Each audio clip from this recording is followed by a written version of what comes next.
Ladies and gentlemen, welcome to the 3-0 Take, where we talk all things Major League Baseball. Here's Kyle Corwin and Nate Reyes. It all starts right now. Welcome back to the 3-0 Take, presented by Big League Chew. This is episode 322. I'll be your host, Kyle Corwin, and I'm here with my co-host, Nate Reyes. Nate. Good day, good people. How we doing? The baseball guys just don't want to see us win. They don't want to see us succeed. Yeah. Yep. I'm not feeling good right now. I'm not feeling either. Good. Well, our prediction's out the window. So, as far as the game amount, that's done. Yeah. Which is unfortunate. But I'll be honest with you. I'm not feeling great about our outcome part of the prediction so either yeah. at this point. The heartbeat is faint. Mm-hmm. Nate, they're still alive in Philly, but the heartbeat is faint. Seemingly in the blink of an eye. The heartbeat has become faint. And I'm not feeling good about it. I busted out my I got cleaned up, I showered, I busted out my powder blue short sleeve hoodie here. Mm-hmm. Thinking I'd be sending them some good vibes. You know, the Phillies come out, break out the powder blues for game 5. We were just talking about, you have to win. You have to win a game in which you break those out. If you're gonna switch up the mojo, gotta get the dub. That's the rule. Didn't do it. How do you feel? Where are you at? Because I'll be honest, 2 games ago, I was feeling all right.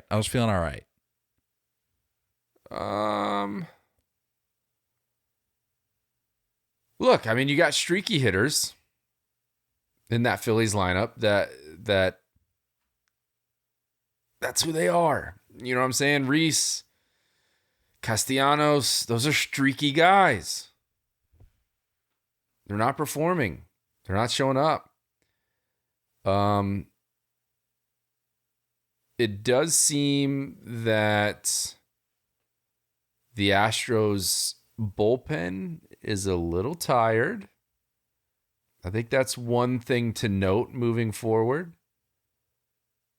But man, like really good defense. Really good defense, like in multiple scenarios. Both teams. It's good baseball. I gotta say that first off. Like this is really good baseball. This is what you hope for when you're watching a World Series, is some back and forth. So yeah, I gotta credit them on that. I've been thoroughly pleased with the quality of baseball we've seen. We've seen, I mean, as much as you can through 5 games, we've seen a lot, dude. We've seen stuff. Just about all of it. Yeah. Our last episode was following game 2, so we've got 3 games to work through here. Game 5 just wrapped up minutes ago. So let's go back to game 3. Just a shellacking. An absolute shellacking. Phillies come out, hit, 5 home runs. Lance McCullers, first pitcher in MLB history to allow 5 home runs in a single World Series game. Obviously, you have the conversation surrounding, was he tipping, was he not? It was very obvious that he was tipping. Yeah. Immediately as the game ends, and really even throughout the game, you're seeing clips, you're seeing GIFs, you're seeing photos, you're seeing side-by-sides of what he's doing on off speed, what he's doing on fastballs, what he's doing, certain guys with certain guys up at the plate. It was very clear that he was tipping. They asked him after the fact in the locker room. They said, "Do you feel like you were tipping?" And he just said, "No, I got whooped." It's like, well, no, you're very clearly tipping. But if that's what's going to help you sleep at night, then that's fine. Yeah. And I get it. Like you don't want to admit defeat. Be like, well, mentally I'm out of it at this point because I've admitted that I'm tipping, and that's something I'm gonna have to figure out by the next outing if I see that outing, should it go 7. But Man, a lot of firepower coming from Philly.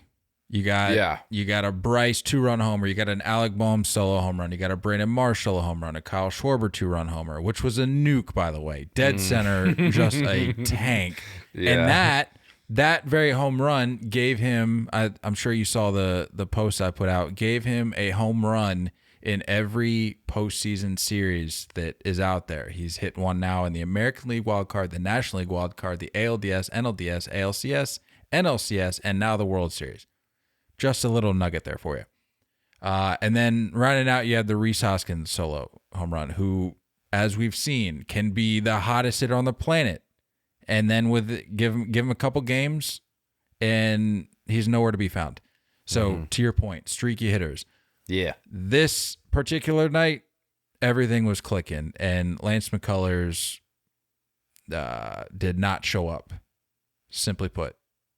Yeah, the tipping was obvious. I don't know what he's arguing. He's collapsing his back knee on fastballs, staying a little bit taller on off speed. And I'd assume, was it Bryce that kind of broke the news? Because he hit the home run, and then he immediately called Boehm over and whispered in his ear. So I'm gonna assume he went over and met him. Bryce, yeah. He went over and met him. I don't know if it was Bryce necessarily that found it. Maybe somebody else picked it up, relayed the possibility it was to just Bryce. Confirmed, like Bryce confirmed it. And then Bryce maybe confirms it. He tells Boehm. Either way, they figured out something, and they figured it out quick. A lot of what I saw was the hand placement in terms of where he was coming, where he was reaching his peak, whether it was closer to the face or lower towards the chest when he was, like I said, when he was coming up to his peak. That seemed to be the dead giveaway. I don't know if that's the information that Bryce relayed to the dugout, but whatever they figured out, whatever they ran with, it worked. And I don't know why I'm having to explain this, but over the last week or so, there have been with the Maldonado bat situation. I feel like there was something else, and I'm blank. Oh, the Framber Valdez, the possibility of some substance, sticky stuff. I don't know why I'm having to explain this, but again, relaying that information, picking up signs from as a runner on second base, and relay, which is not as much of an issue now with PitchCom. We've seen the effects of that, but relaying this information and spreading that like wildfire is not cheating. And I don't know why I have to explain this. That should just be common knowledge. But yet we have people that are going back to this Maldonado bat thing. Not that we have to rehash this. I've had multiple people, not just one or two, like more than a handful of people coming at me in the comments being like, once a cheater, always a cheater. We thought they were done in or they'd be like, you thought they were done cheating in 2017, but they just used an illegal bat. And I'm like, again, if you just did a second or maybe even 2 seconds of research, you would find that it doesn't did not provide did not provide a competitive advantage. Yeah. It was simply a safety issue. But if you want to lump all that together, then that's fine. But that's the problem. I'm going off on a major tangent here. That's the problem now with not just baseball, but I feel like society as a whole, the way we operate, it's black or white. There's no middle ground. And once you pick a side, then that's the side you're going to run with, and you're just going to close off your ears to anything else. Well, I mean, whatever, that's fine. I'm done trying to explain that the bat wasn't illegal, as it were. Anyway, going back to my original point, this whole relaying signs thing, that's not cheating. That's just astute baseball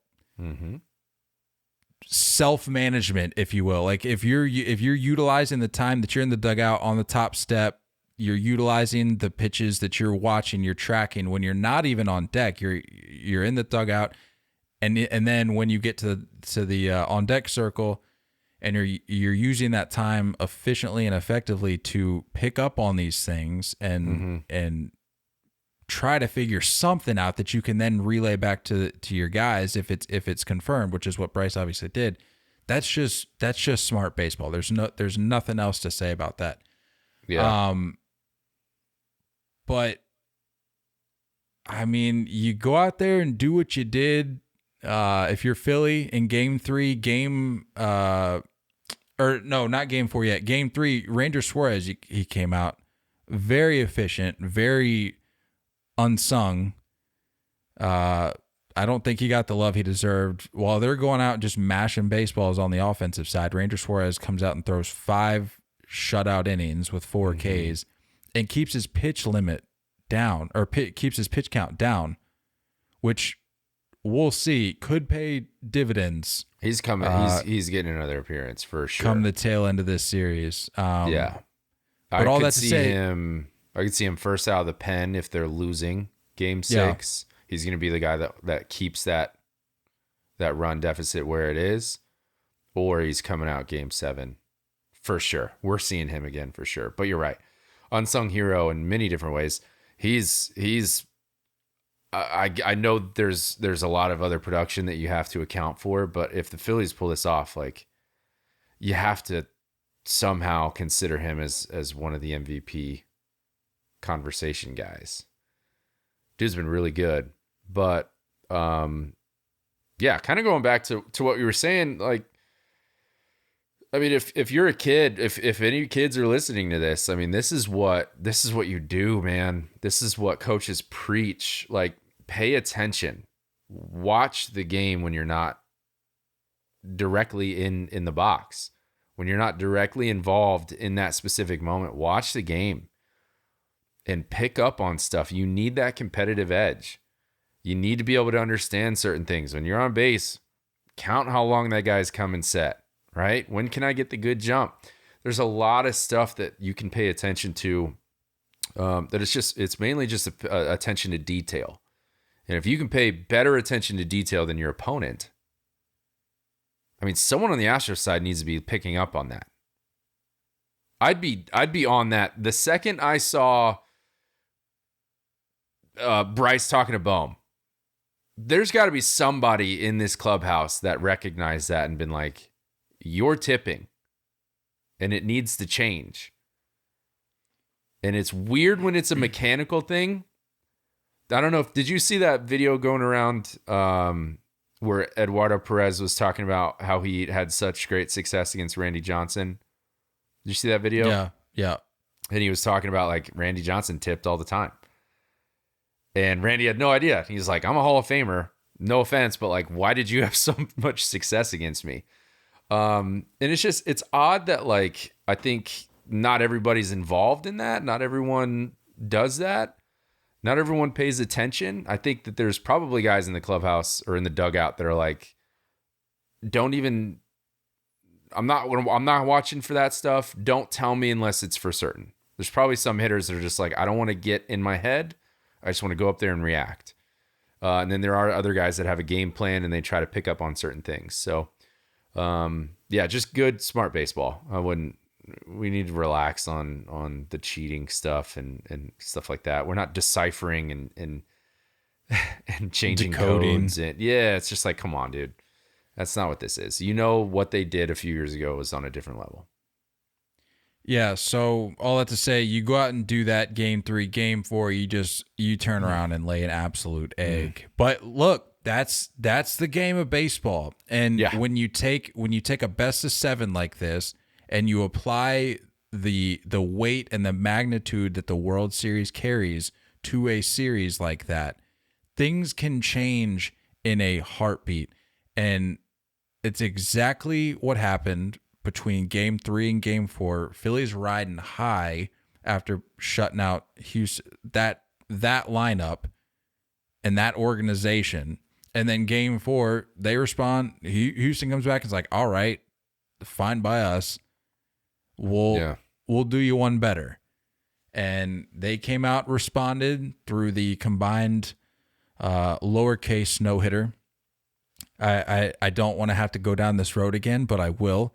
A combined no-hitter is a no-hitter, but it's not a no-hitter.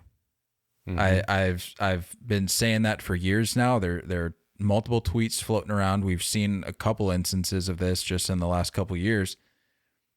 It's a no-hitter, but it's not a no-hitter. And if you need me to explain that, then you're already lost. I can't help you.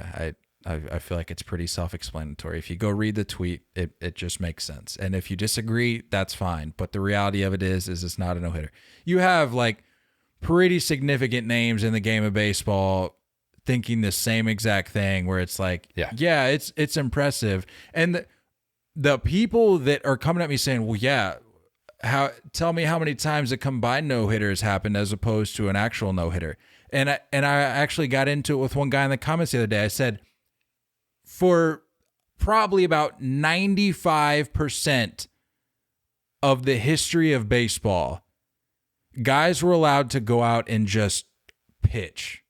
They're allowed to go out and do what they needed to do to finish the game if they were in a position to do so. There was no such thing as pitch counts. You look at Nolan Ryan, and I gave this example the other day or yesterday when I was in the comments with going back and forth with this guy. I said, you take Nolan Ryan. Was it? Unless he was using like some alias or whatever on Facebook. It's always Bob. It's possible. It's Bob.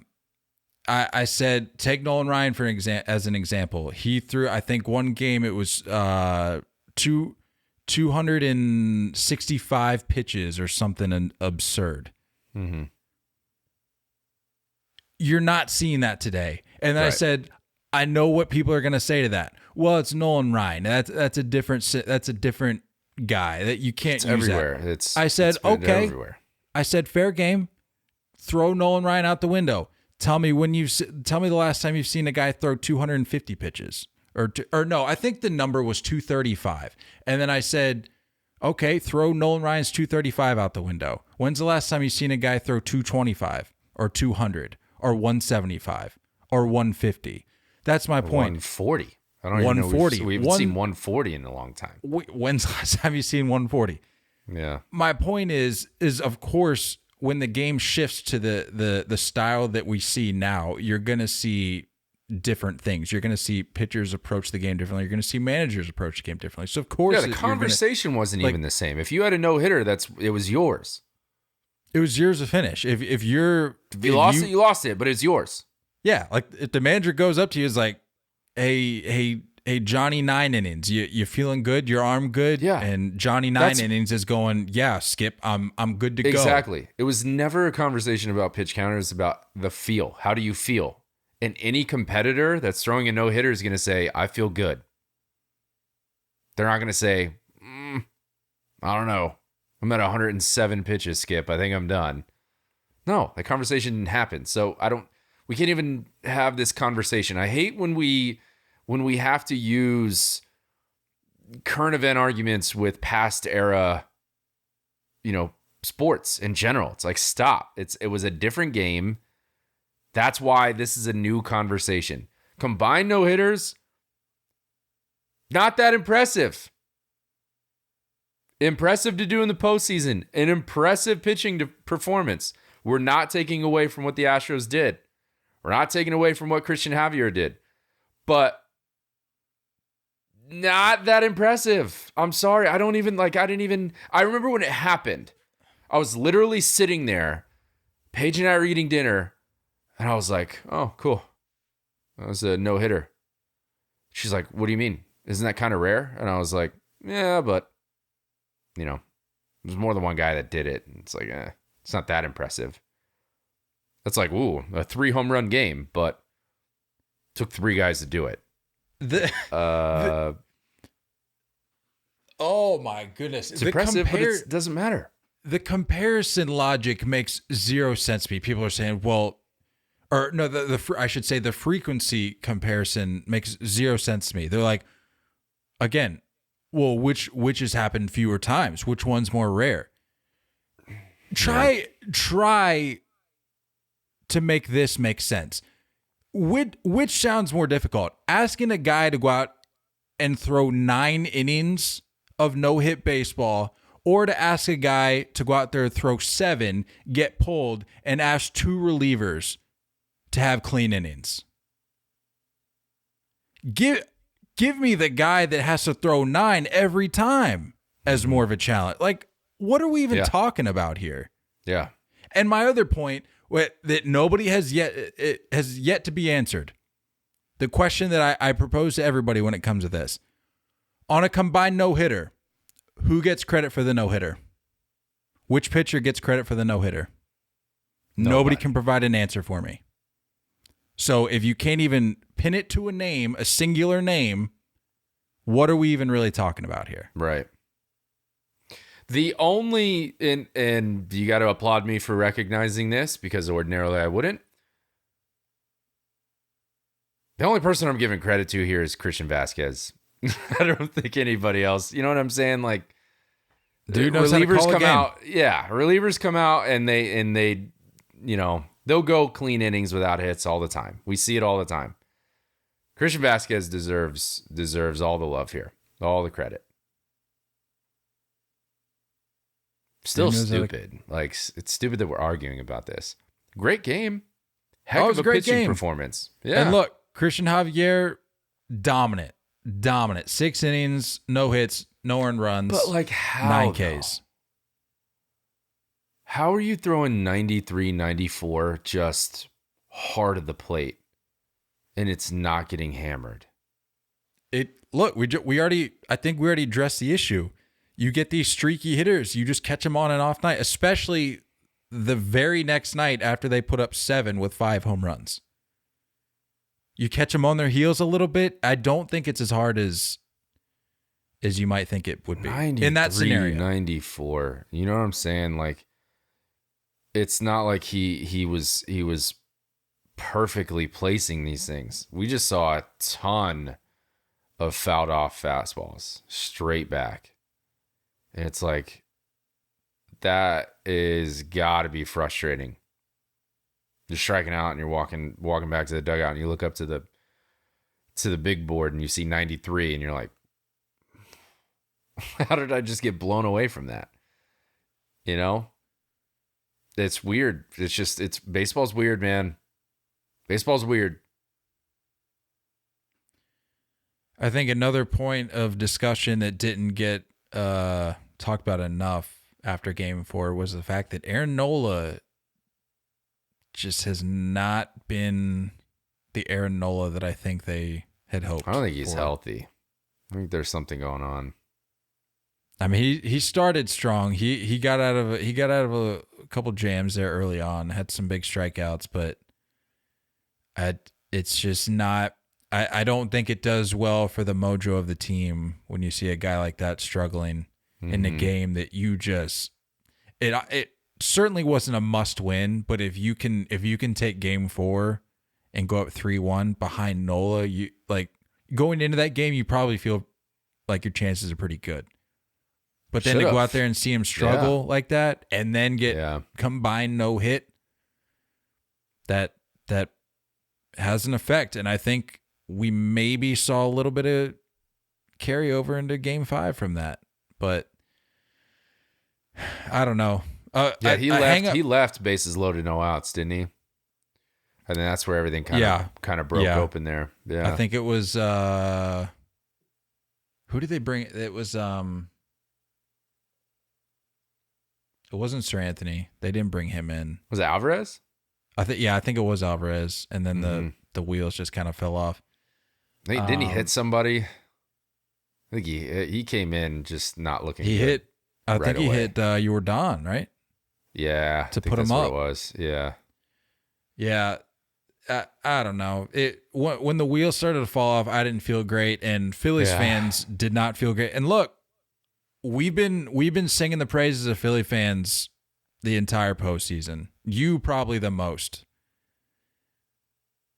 I got it.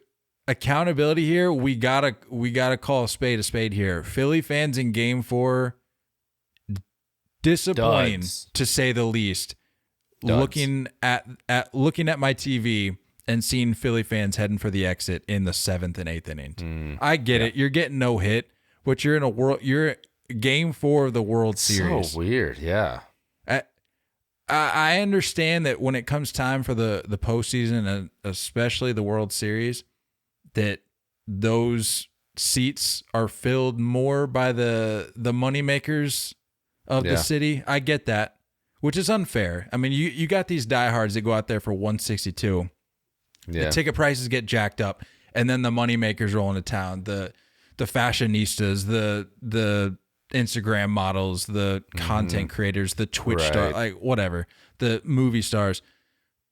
I've never thought that was like okay, outside of but it's Miles just reality. Teller. Shout out Miles Teller for being Shout a true out Miles fan. Teller. Yeah. OG. So again, I understand that those are the people that you're seeing in these ballparks at this point in the year. But the fan base in Philly has been talked about, not just by us, but by Fox. They have a feature on it almost every broadcast, it seems, pregame, and they talk about it throughout the game. And they talk about how hungry these fans are and how dedicated and how blue collar and all this. But look, for the same reason we called out Cardinal fans, Yeah, you can't do this. it begs the question, like, what are you doing? You're making us look bad here, Philly fans. And I get it. It's not everybody, but it also wasn't everybody in St. Louis, but you have to call it out when you see it. And we saw it, and that just wasn't a good look. Definitely a bummer. Definitely a bummer. I don't get it. I've never left a game early before. I don't do it. I don't know why. I feel bad. I'm just like, I dropped $600 for this seat, and I'm leaving in the 7th. No, I'm not moving. I don't know. It's weird. If we've learned anything, if you as a listener have learned anything during the life of this podcast, even in just the years that we've recorded this show, we've seen a lot of crazy things happen in baseball. We've seen a lot of crazy things happen in the postseason. We saw the Washington Nationals, after starting like 0-80, they came back and win the World Series. Mm-hmm. We've seen the Braves take down the Astros. We've seen the mighty Dodgers fall. Like, we've seen it all. So for you to sit there and try to tell me in your $1,000 seat that you've seen enough in a World Series game with 2 innings left, not only is that just an ignorant decision, you're also leaving on the table the possibility to miss out on witnessing history. Yeah. Like, it's true. The chance to witness history is out the window the second you walk out those gates. It's clear that everyone that left is on our side, and feels like it's not a real no-hitter. That's probably what it was. That's the only explanation. They said, you know what? We can already see the headlines. We already know where this is going. The outcome is inevitable. We're just trying to get ahead of it. We don't want to be here for any sort of commemoration. We don't want to see the group photos being taken on the field because we know what they're going to call it. And the reality of it is that it's not that. Yeah. It's a no-hitter, but it's not a no-hitter. Yeah. That's just the reality of it. And look, they asked Schwarber about it after the game. And that honestly got me fired up, dude. I was like, it's Game 5's a lock.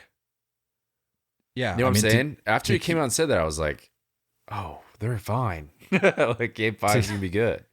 To keep it clean, he basically just came out and said, yeah, I don't really care. And again, yet another instance in this postseason where somebody has said, specifically this World Series, we've already seen a couple instances. Kyle Tucker comes to mind, where a guy has a soundbite and you think, maybe this is just another guy running his mouth. We'll see what happens. Literally leads off Game 5 with a home run. Yeah, that guy shows up. So, like, what are we really doing here? I'm looking at Kyle Schwarber after his first debut, and I'm going, Kyle Schwarber leading off with a home run after his comments last night. They're wearing the powder blues. Game 5's a lock. That's what I thought. Not so much. Like I said, the baseball gods just. I mean, it's far from over. Like I said, I literally just got done talking about how we've seen far crazier things. I'm not writing it off, and with the way that Houston's crowds have been thus far, far from impressive. I'll give them that. They've been playing phenomenal baseball in just about every facet of the game. I'm not taking anything away from the on-field product, but outside of that, I much to be desired. I'm not. The real I'm not question impressed. is, would you throw down with Mattress Mac? Could you take him? Did you see Mattress Mac getting into it in Philly the other night? Does not take any slack. He's not taking anything. He's got a lot of cold hard quiche. He's got some spark. That's what you want as an old man. He's like, whoever was talking smack, he was like, you know what? I'm out here flipping mattresses all over my store. You don't scare me. Even though Mattress Mac is 78 pounds soaking wet. He's ready for the smoke. How much cold hard quiche did he put down on the series? All I know is that his win is getting 75 mil, right? I think his winning will be 75 mil. Is that what it is? I don't know what he put down. I don't know when. But I'm assuming he used our promo code and saved $20 off of SeatGeek for it. There it is. Yeah. There it is. SeatGeek is the answer to all your ticket needs. You're looking for tickets, you have plans with friends or family to make it to an upcoming game or concert. You're running out of games, by the way. If you want to catch a baseball game, you're running out of games. I don't think they do tickets to like the Dominican League, the Winter League. I don't know if they do that. So come hang out with us for the WBC though. That's happening. Well, let's not. You're coming. Put the horse in front of the cart, or the cart in front of the carriage, or the carriage in front of the horse. Yeah. The cart in front of the horse. There you go. The apples in front of the cart. Is that what it is? Is it the horse in front of the cart? No, because that's normal. the horse. That's normal. The cart in front of the horse. That's right. Yeah, there you go. That's it. Or even booking months ahead, or booking. Right? Hold on. I need to make the text bigger. I don't have my glasses on because I took my contacts out. So let me zoom in here real quick just to see what I'm reading here. We're looking at like size 128 font right now. Hold on. Arial bold. Yes, it is. Roman. It is Arial. Yeah, we're looking at like 128 font here. Are you even looking months ahead to nail down a date to get tickets for the slot with SeatGeek? What? Just in the middle. Are you even? Or are you even looking months ahead to nail down a date to get tickets for the slot? With SeatGeek, you can find tickets to games, concert shows, and even theater performances with just a few easy clicks, or making it even better for you if you're a first-time user SeatGeek. Next time you add some tickets to your cart, use our promo code 30TAKE. That's all caps, our social handle at checkout, to save $20 instantly off your first purchase as a first-time user. It's all you got to do to save some of that. Doll hairs. 20 of them. If you had $20 right now, what would you do with it? Don't think, just answer. What would I do with it? What would you do with $20 right now? I already know what I would do. Right now? Right this second? Yeah. Go to Dairy Queen. That's a phenomenal pick. I know. If it were open, if we would have recorded a few hours earlier, I'm going to Chipotle easy. I'm getting the guac. Oh. I'm absolutely getting the guac. Heck, with $20, I might throw some queso in there too. I might put queso in my bowl because do you that's ever what the rich meat people it? do. No. That's just unnecessary. Look, the meat's already there. I just want something that's not already in there. That's why I'd be willing to pay extra for the queso. Have you ever gone with let me tell you, double meat with guac? It's like a $17 investment. That's not an investment. That depreciates the second you sit down on the toilet bowl. Like, I'm sorry. I've never gone to Chipotle and they didn't have to wrap my burrito again. Well, that's your mistake. You don't get the bowl. The bowl is the way to go. The bowl is the move. That's just but reality. not for your reasoning. Let everyone know. Tell everyone that you're a serial killer, and you eat your bowl, and then you eat your tortilla. This is probably like by itself. This is probably like the 5th time I've had to share my Chipotle. Well, we got new people on here. On this podcast. Yes, if you're new, we're trying to convince Bob we're not a casual. So hello, yeah. And then you're out here just eating raw tortillas with nothing on it. All right, look, this is what I do. I'm not ashamed. I'm a proud Chipotle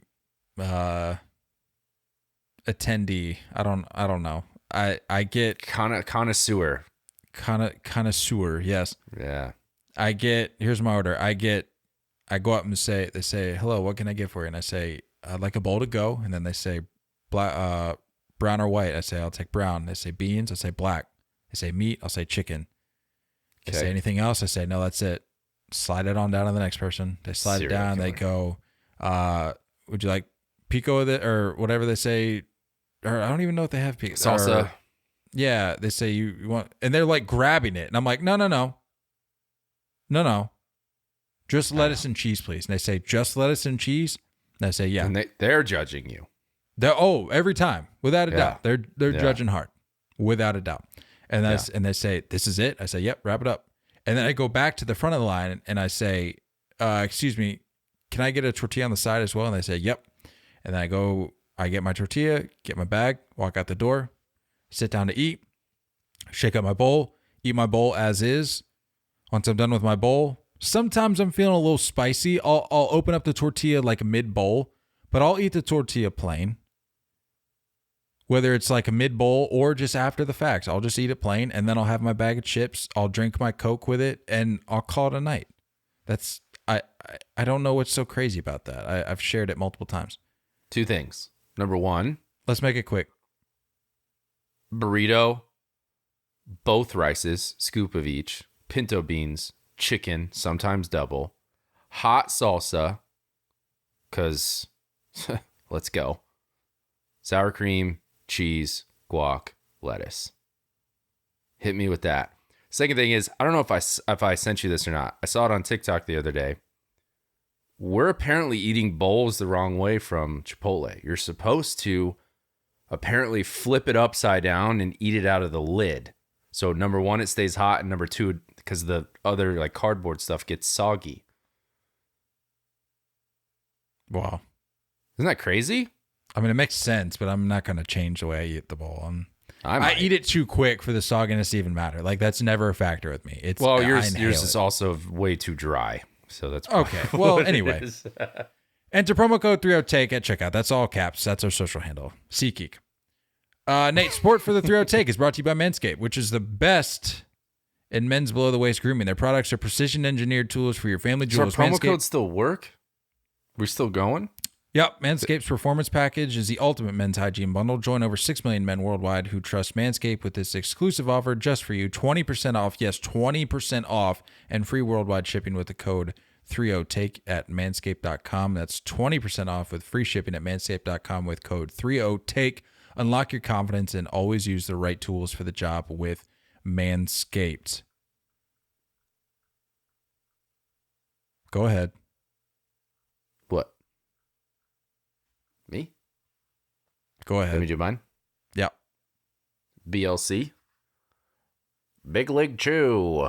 Started from humble beginnings in the Portland Mavericks bullpen in 1977. For more than 40 years, the iconic pouch is packed with shredded, flavorful bubblegum, has become the #1 shredded gum of athletes everywhere. Big League Chew has sold more than 900 million pouches and is designated as the Hall of Fame bubblegum. Grab some gum. Head to Big League Chew's social media channels at Big League Chew on Twitter, at Big League Chew Gum on Instagram to show off your Big League bubbles. You can also find a list of retailers that purchase any of their products directly from their website at BigLeagueChew.com. Big League Chew. Also founded by former left-handed pitcher Rob Nelson. You completely left our guy. Oh, it was in there. It was in there. It absolutely wasn't. You said, go back and, for the people listening, go back and listen. He said Big League Chew started from humble beginnings. Or no, you didn't even say Big League Chew. You said started from humble beginnings. You didn't even mention our guy Rob. Anyway. You're probably right. So you're wrong on your Chipotle order, but Kyle Schwarber says, I don't really care about the combined no-hitter, which isn't really a no-hitter to begin with. Comes out, leads off game 5 with a solo home run. And that's about it. If you're a Philly fan, that's all you can really take away from this game. Dude, this was the Phillies game to take. You had a real solid performance by Noah Syndergaard. Like, he gave you more than what you were expecting out of him. For sure. Like, I got to tip my cap to Noah Syndergaard. I think we've both been fairly harsh on him over these years. But I got to tip my cap to the guy. He's had a good postseason, solid outing. This is what you ask for. Like, to keep that lineup to only 2 runs and 2 solo shots, right? It's pretty good. Or no, it wasn't even solo shots. It was one solo shot for Jeremy Pena. Yeah, well, Pena had both RBIs. He had a RBI single in the first. Yeah. But my thing is, to be honest with you, and I was Jeremy Pena, the first rookie shortstop to hit a home run in the World Series. Saw that on the broadcast. Really? Yeah. It's hard to believe. I know. Dude's been having a quietly good postseason as a whole. We're not just talking World Series. Postseason as a whole. He's already got 4 bombs, 8 ribbies, I believe. Check my numbers on that. 5 doubles. Guy's been swinging it. Goofy and I've stance too. Yeah, I've seen a lot of comments about him and a lot of comps talking about how he just seems like a guy that has been doing this for a while. But anyway, going back to the Syndergaard thing, I almost texted you about it because I wanted it to be on record, but then I was like, I don't want to jinx anything. I just want to see it play out. But I was almost going to text you how I just was not feeling this matchup. I was like, look, we know Verlander struggles up to this point, but I don't feel good about Syndergaard going right now, especially coming off of a combined no-hitter, which is not a no-hitter. But it played out, and I was like, you know what? The guy gave you a chance. Yeah, he did. And the only thing that I think kept me from just completely writing this game off with him starting it was the fact that he was going up against Verlander. I was like, anybody else, I'm sorry, but I may just have to wave the flag before the first pitch is even thrown. But I'm like, let's see what he does against Verlander. Let's see if Verlander can shake this. And to Verlander's credit, had a much better outing. Got his first win. 5 innings, 4 hits, 1 earned run, 6 Ks, and he had 4 walks. But finally got that first World Series win. So tip of the cap to him. But yeah, I mean, I'll say this. It went how I thought it would, or it went about as well as I thought it could go. Mm-hmm. Like I just said, with that matchup, I was like, okay, Verlander may or may not flop, but if he doesn't and he has a good outing, I still like Syndergaard going up against Verlander because, like we just talked about, his World Series woes leading up to this point. And like you said, he tip of the cap to the guy. He kept you in the game, gave you a shot, but the offense just couldn't get it going. Yeah, that, and I think even just looking at Altuve's leadoff, or I don't know if it officially went in the books as a triple, but you saw that little bobble by Marsh in center when it kicked off the wall and he went to barehand it and he kind of muffed it a little bit, and immediately Altuve took off. So it's like, how does that inning look if Altuve stays at second there? You know, you're not bringing the infield in, obviously. So it's like, things could have looked very differently. And Noah really, I mean, he settled in, and even the home run against Pena, it's not like it was a tank. You know what I'm saying? That was first row. I think they said it went 350 feet. So it's like, it's not like he gave up a nuke. You know what I'm saying? So job well done. And you're right. It came down to the Phillies defense or Phillies offense not doing what they're supposed to be doing, dude. Like, figure it out. And when you get Schwarber that immediately responds to that run, all momentum should have gone Philly's way. Yeah, I'm already drawing a blank. Who had the RBI there towards the end for the Phillies? Oh, Segura. He ended, I believe I read, an over 20 skid with runners in scoring position for the Phillies. Like, Yeah. you got to be better than that. And I'm not breaking any ground here. I'm not dropping any earth-shattering news here. But like, if you're up 3-1, okay, whatever. You found other ways to win the ball game. You didn't necessarily need to come up with runners in scoring position. You found other ways to get it done. But you haven't, and you didn't. And now you go back needing to win 2 in Houston. I don't know. Like I said, I'm not writing Philly off. We've seen momentum shift in this series on a dime. So I'm not writing them off, but like, you're gonna need to find that streakiness again. And look, I hear you. It's for the Phillies, it's a ride or die thing. You've been streaky all year. There's no sense at this point in the World Series with only potentially 2 games left. There's no sense in trying to abandon that approach. You just better hope that you find that streakiness when you head back to Houston. Well, we talked about this before we hit record. There were a couple really clutch defensive plays by the Astros. And we're talking about a few inches from that Phillies offense being able to kind of redeem themselves. The scenario it's the 8th inning. I think that it came down to the 8th inning for the most part. They were able to get 1 back. And we talked about this before.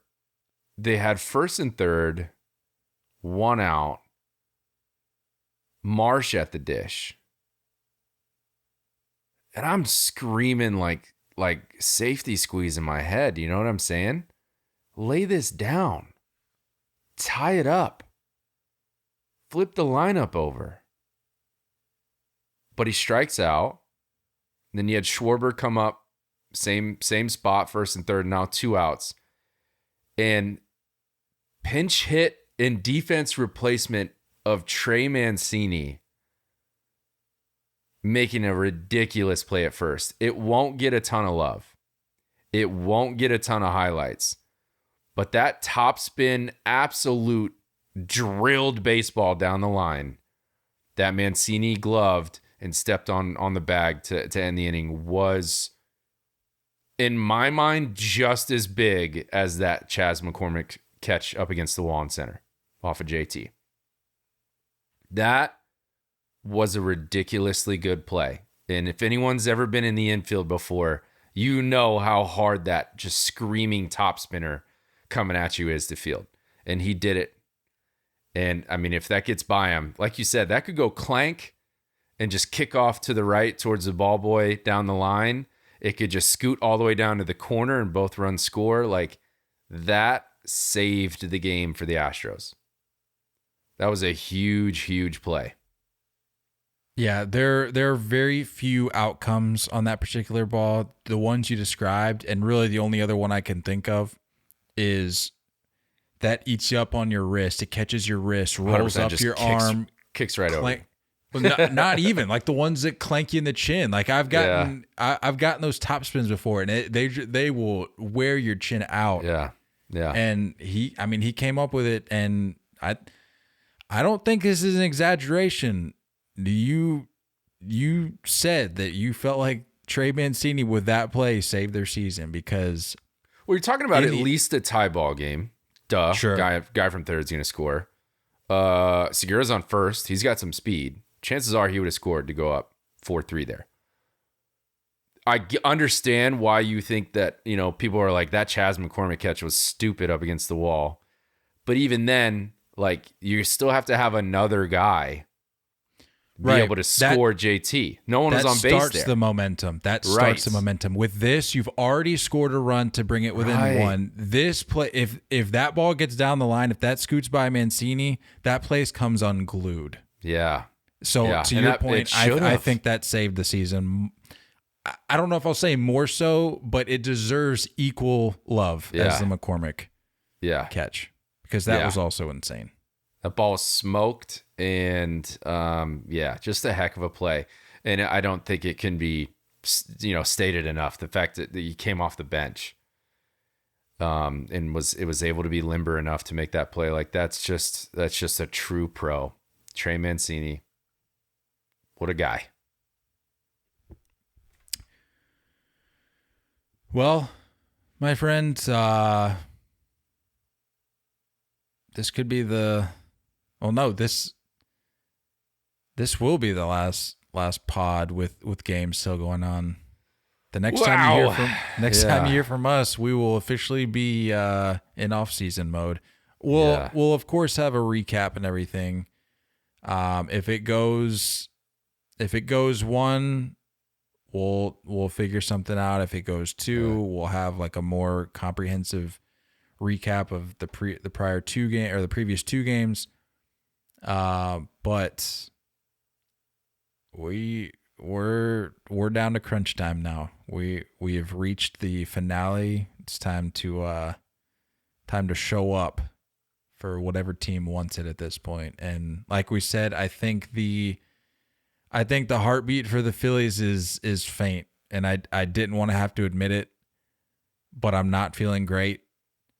But like I've said, we've seen crazier things happen, and Philly very well, and it wouldn't even surprise me a bit, could go into Houston and take two. If not, Houston gets their first ring since 2017.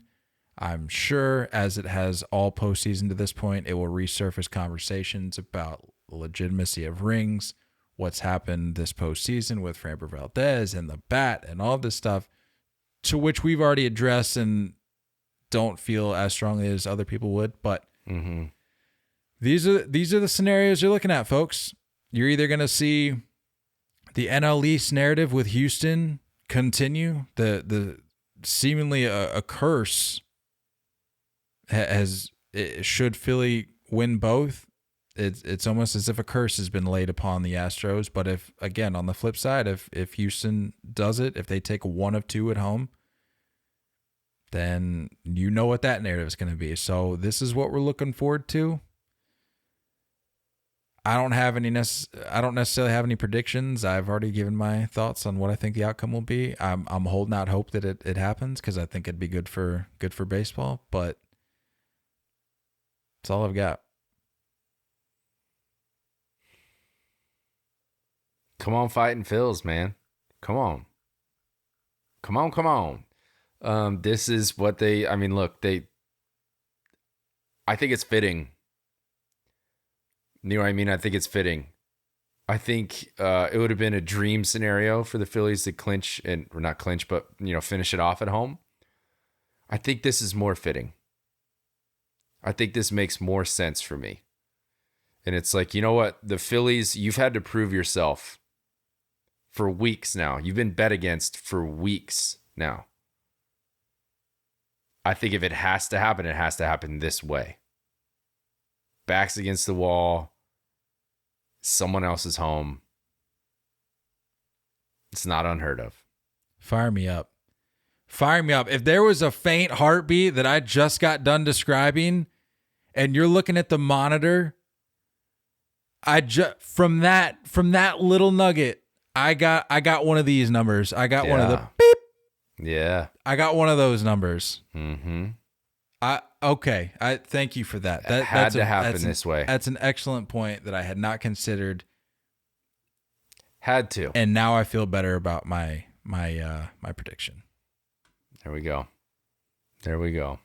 You got to show up though. If you're Philly, it goes without saying, but you got to show up.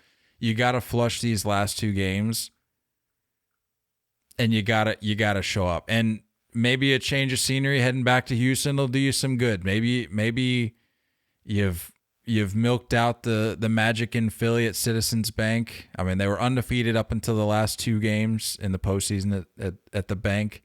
But maybe you've milked it for all it's worth, and maybe you need to just go back and finish it on the road to complete the narrative, to complete the team of destiny narrative. Nationals vibes, right? They did it in Houston. Crazier things have happened. Crazier things. Is that it? All done? That's all we got. All right, cool. See you guys in a few days. Don't go chasing curveballs. We love y'all, and as always, looking forward to talking more baseball with you guys soon. Until next time, stay filthy.